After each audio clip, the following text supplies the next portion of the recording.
Hey, I'm Nick Leonard. I'm the product designer in the project management group. I'm going to talk a little bit about some of the challenges that we've run into over the years and are kind of looking at solving around organizing work.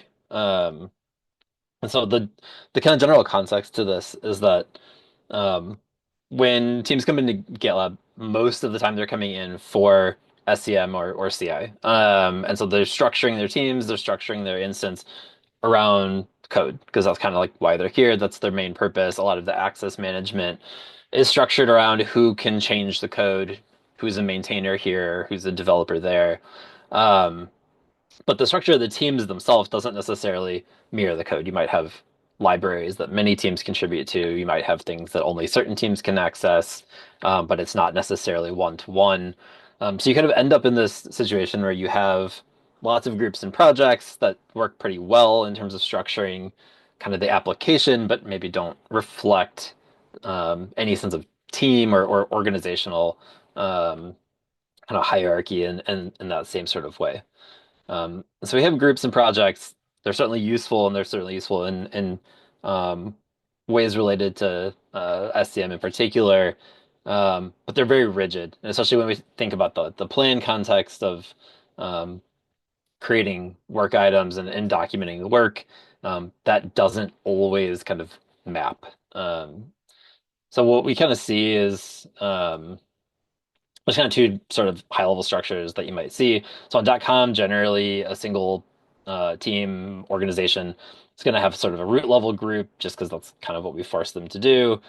Maybe some other groups hung off of that, and then some projects and maybe issues and epics in different places that kind of get linked together either as children or as blockers and related items.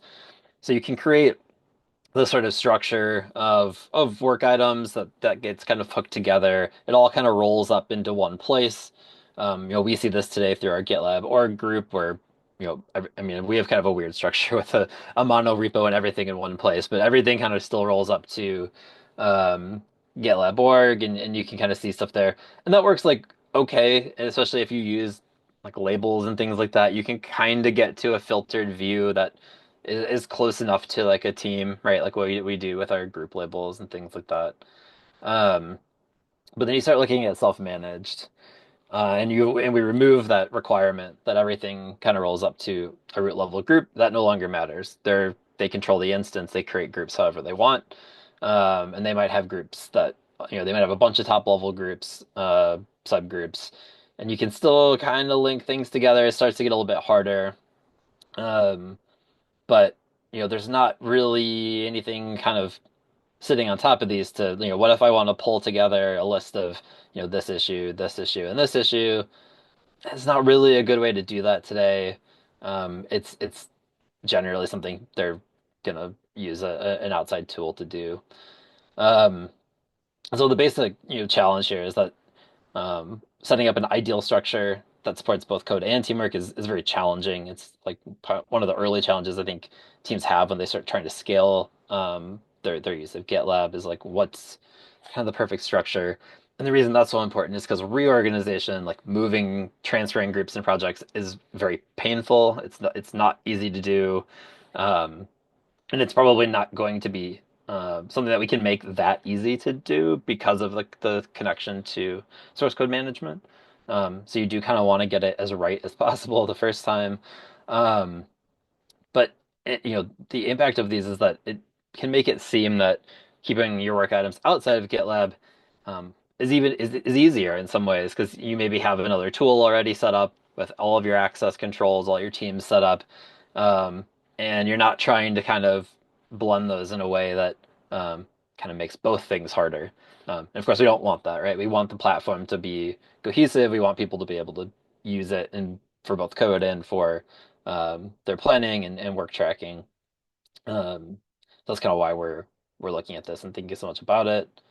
Um, and I'm just gonna walk through like a couple like high level things that we've looked at. This is all like early stage exploratory work, just kind of ideas that we're getting out there. And I think the goal of talking through this is just kind of to share some of the challenges we're working on, understand if there's any similar challenges that um, other teams are facing, and um, yeah, just kind of spur ideas and discussion.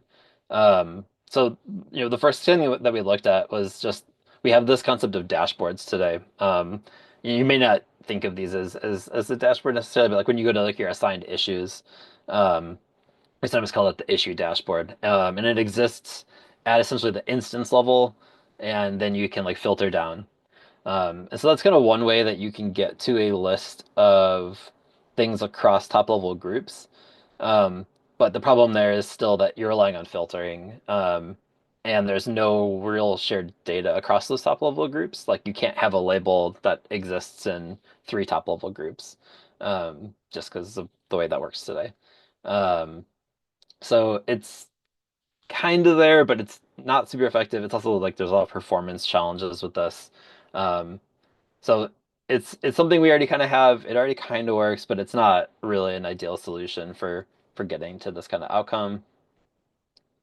So we started looking at what we've been calling collections, and collections are something that you would curate. So whereas groups are kind of a one-to-one aggregation of everything below, collections would be more piecemeal, where you could assign a single work item, or you could assign maybe everything from a project, or I don't know, anything that meets a certain criteria um, into a collection. It wouldn't own that data. So like, whereas like a namespace, like a group or project owns like the work item, this would just sort of um, be a like a pointer to it. Um, so this gets to look a little bit better. It removes some of those limits of needing to have shared labels and things like that to make it work. Um, and it lets you kind of do things a bit more piecemeal, so that what you might end up with is a data set of, let's say, 200 things. So we removed some of the performance challenges that we run into with groups, where you might be aggregating hundreds of thousands of things. Um, but there's still a problem here that we run into, um, which is that there's still not shared data. What I mean by this is, let's say you have a collection, you want to pull these two things in. So let's say these are from two different top level groups, and this has, this status, like status is something that we're delivering in the upcoming quarter.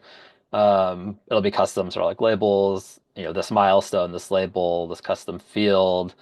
um, there's no way that these can necessarily overlap. You might have two milestones with the same name. Maybe we could do some matching, but it's not actually the same milestone because you're not in a shared group.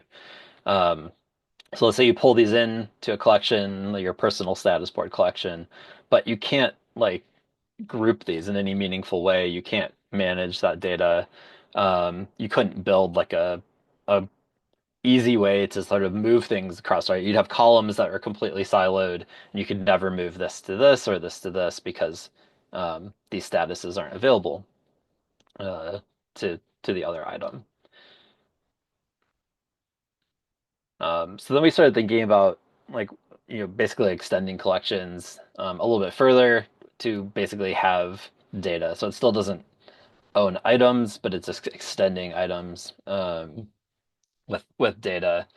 So this is kind of like something that I'm looking at a bit now of just same idea. Like you could build a collection, um, you could share that collection with somebody else, or it could just be for you.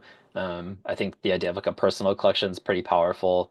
I get that request a lot of like a personal board or something where it's just things that I want to put there and I want to be able to move them around, but not in a way that impacts the team. Or you could share it with everyone in the team. This could actually be a way to create something akin to a team, which we don't quite have today. Um, and then basically just extend that out. So, maybe you adding a team status or you're adding your own sort of field on top of all of the sort of canonical data that comes from the uh, kind of origin namespace. Um, and that gets a lot closer. Like, we've solved a few more problems with how this works, gotten a little bit closer to this idea that you could create whatever structure you want for the code, and then you could create issues kind of wherever they belong. Some teams like to put them in the repo sort of project that it relates to. Some teams don't really care, and they put them all in like a issues only project. Some teams start in one and move them to the other. It wouldn't really matter. You could do either approach and then bring them all together using something like this, and you could move those pieces around. Um, I think the thing that still kind of like sticks out to me with this is like, okay, great, but now I've got, in this case, let's say I have this teamwork collection with the team status, but then the item still has a status because it's like kind of core data. Do I have to update both of these? Like, what's the relationship between these? Like, well, can I have like a milestone in the collection, even though it's not like a, you know, milestones typically belong to like groups and projects. Um, so that's kind of where we're at, trying to figure out like, this kind of works, but is it necessarily optimal? What are kind of these like weird edges that we run into? Trying to kind of fit this with our data model, which today is very rigid and very like everything's kind of owned in one place, and we're trying to abstract enough of that to make this work without kind of making it feel too weird. Um, some other considerations that we're thinking about is just this only focuses like everything I've talked about so far is really focused on data management and how can I create a data set that represents the work that I care about. And that can be work for my team. I could be higher up. Maybe that's work that I'm kind of responsible for at a reporting level. Um, but it doesn't account for access management, which is kind of another factor that sometimes comes in here. Meaning when you add somebody to a group, they get access to everything in that group, same for a project. But what if you only want them to have access to like five things? Um, you want to share just a couple things with them out of this sensitive project. We don't really have a way to do that today, and a collection is not really going to solve that because it's just pointers. So you'd probably still have the same access sort of level, unless we kind of change that model a bit. Um, and then, this is mostly talking about like building a manageable data set. So again, like building out these are the things I care about, and I can like interact with them in some way to sort of manage the work. But we also then the next request will be I want to report on all of this data, um, and I want to build out you know charts and graphs and understand sort of our performance across like the work that I'm tracking. So this thing I think would be like a key factor in that as well. But yeah, so like some of the questions, like I said, I have is really just around. I think my perception is that in plan we're a little bit unique in this way that because so many other features are tied a little bit closer to source code management in the repo and therefore to projects. But I don't think that's entirely true. I think there probably are other areas where we see similar needs to kind of abstract out from this organizational structure. And I'd be curious what those are and what the challenges there are. If there's any other cases where like we're running into needs for like shared data that span top level groups. I know there's cases in like analytics for the same reason I was kind of just talking about, like wanting to see performance across groups. But I'm curious, like where else that comes up, or if there's any cases that we run into, like I want somebody to have access to just this one granular piece, but not sort of follow the same sort of group project access model.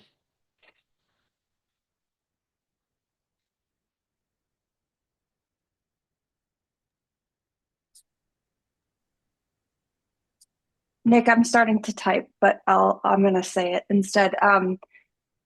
With runners, we have similar needs where we've heard from customers. Right now, you can create runners based on where you are at either the instance level, group level, or project. And we're getting requests for a while that they want to share them in ways that are unrelated to those levels that we have. There's also the access question that you brought up. People want to have access to specific things with Runner, but not allow them to edit them. And it doesn't usually correspond with our access or our permissions that are like set up in each of those views. I could go into maybe like further detail if you want to talk about it later too. Nice. Yeah, runners were one where yeah, that was something I was curious about because I kind of know there is like a concept of having shared runners and also having runners at different levels. But yeah, that's good to know, and yeah, it might be worth a follow up as well. Becca, you got a comment here? Yeah, this is something that we've also heard about in with regard to vulnerability management, AppSec teams, application security teams want a view of the projects that are most important to them from a security perspective, which isn't necessarily how other teams may be organizing projects into groups. And so they want to see projects across groups, or they want to be able to filter out particular projects that they don't need to monitor the risk of. And so there's been a number of conversations within the security risk management stage about how to handle this. And there's been a lot of talk about like organization level, business unit level. Um, I'm trying to interpret like how all of these things intersect. Um, my engineering manager summed this up for me recently, so I'm going to try to find that. But oh, here it is, I think. Yeah, so sales organizations is more of an architecture initiative than providing customer value. It will provide scalability, compliance controls, and data segregation. We have something called the Security Center, which is like the instance level where per user, um, it's a per user configurable, in our case, vulnerability report and dashboard where you can specify specific projects to view. Mm. But it's not shared across users, which for our needs is important because a security team just wants to say, like, these are the relevant projects that we need to be monitoring. And so it needs to be shared across users. And then business unit views helps achieve what our customers want. According to my engineering manager, it will allow them to configure based on their organizational needs, collections of groups and projects that can be assigned to users. So personas have only the information they need. So essentially the scope of their own projects. So I don't know if you've been part of this conversation about business unit views, but it sounds like there's a lot of overlap here. Is it always, you mentioned it's a lot of like, I want to see maybe this project, not that project. Is it ever to the level of like, I just want to create this list of like vulnerability, like individual vulnerabilities that get pulled from different places or like all S1s from like different, maybe these projects, but not those projects? Or is it generally project to project? It's generally project to project. And then I yeah, it's generally project to project. And then I think if, they just wanted to see like S1s within those, then that's handled separately, but it's never really S1s across projects that they don't want to monitor. Okay. And I didn't know that gender. You should talk to Libor because he and I were just talking about this yesterday of basically having like I don't maybe like an organization level report because of a lot of the work he's doing on the optimized side is it sounds very similar of like I want to do DORA metrics or something for these projects but not those projects and like Mhm. um where would we do that and then and what would that structure be so that could be a good connection to make just it sounds like you have similar challenges as well. Nice. Libor and I are actually meeting every week to talk about dashboard Oh, framework. there you go. So this hasn't come up, but it'll come up this week, I bet. So we'll do that. Thanks. Cool. Thanks, Nick. I'm going to end the recording there.